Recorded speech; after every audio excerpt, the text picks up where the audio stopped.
fails to handle the ball, they can see the direction. The Rugby Bible Show.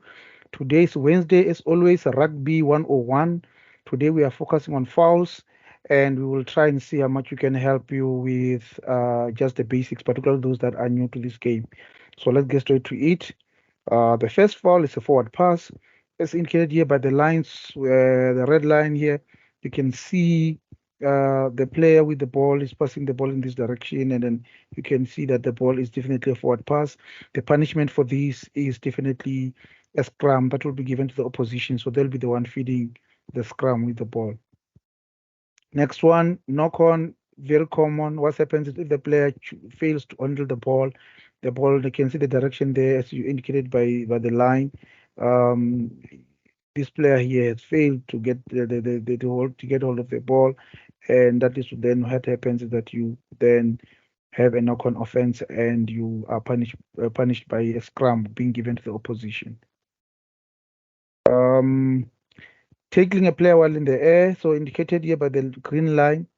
You can see the player in white is tackling the red player after getting the ball in the air. You can contest for the ball, so you can be in this space where you contest for the ball, but you are not allowed.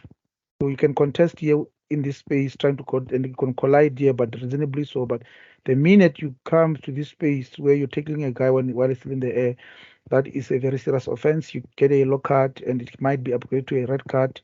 In most cases, these are normally straight red cards, particularly if it's vicious and the player lands with his head. But Quarter Rugby is coming very hard. They're becoming very hard on foul play and dangerous play. Kneeling. This is basically the issue of a player failing to be steady and keeping their scrum in a binding position that will allow a stable scrum. As you can see, these two teams going at each other.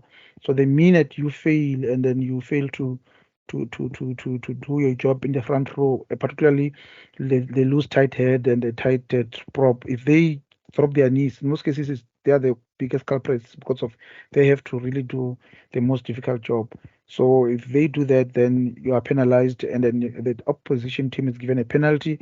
If they have got an opportunity to kick at goal, of which they can get 3 points, or they can choose to gain some distance towards your try line by kicking for lineouts.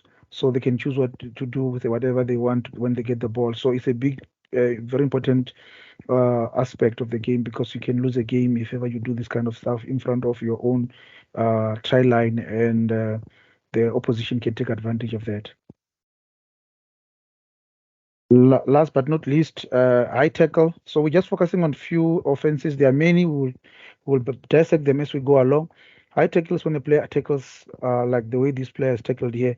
And in this event, normally you'll get a yellow card, and then the TMO, they will look at it. And TMO is similar to VAR in soccer.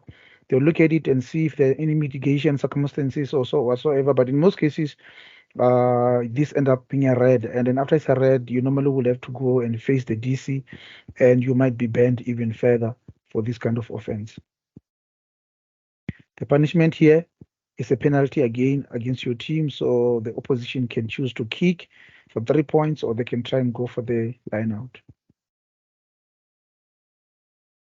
Thank you very much, guys. I would love to see you guys subscribing to our channel. I believe the content will get better as time goes on. We really will appreciate your support in what we are trying to do, and actually introducing rugby to some people that might not know much about rugby. We will start with the basics. Wednesdays we will be doing Rugby 101, and on Saturdays we'll be doing what I will call, the show will be called the Weekender Analysis, Rugby Weekender Analysis. That will be the show, but they are all under the same channel, the Rugby Bible channel. Just that on Wednesday we will be doing Rugby 101, Rugby 101, sorry, Wednesdays, Rugby 101 on Wednesdays, and then the Weekender Analysis on Saturdays, which will be focusing on the upcoming games that will be selected to be analyzed and predictions to be put forward. Thank you very much for the support, and we are working on improving and trying to get you better information and better content. Thank you so much.